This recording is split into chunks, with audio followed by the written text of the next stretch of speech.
ওই মেনুতে কী কী রেখেছি প্রথমেই শেয়ার করছি।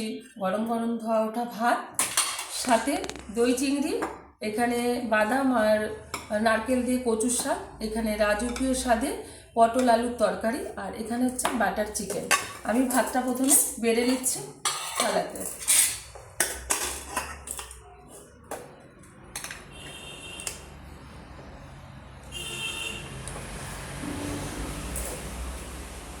সুন্দরভাবে ভাতটা কিন্তু একটু বেড়ে নিয়েছি, যেহেতু ছেলে অল্প খায় সেই কারণে কিন্তু ভাতটা আমি অল্পই বাড়লাম।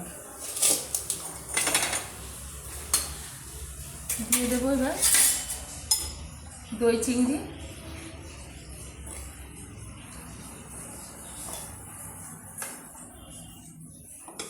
দিয়ে দিচ্ছি সাইডে কচুর শাক দিচ্ছি, খুব অল্প পরিমাণে দেবো, ও খুব কম খায়।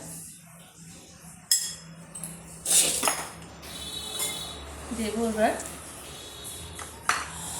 রাজকীয় স্বাদে পটল আলুর তরকারি,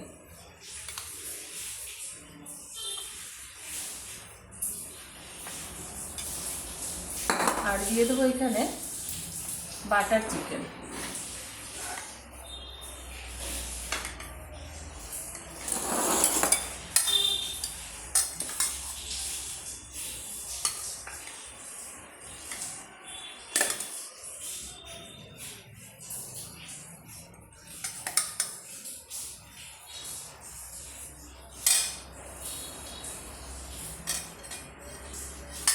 সাথে দিয়ে দিচ্ছি লবণ,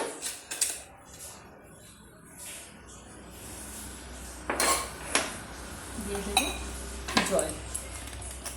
আজকে দুপুরের মেনুটা কেমন লাগলো বন্ধুরা আপনারা অবশ্যই কমেন্ট করে জানাবেন। দেখা হবে পরের ভিডিওতে।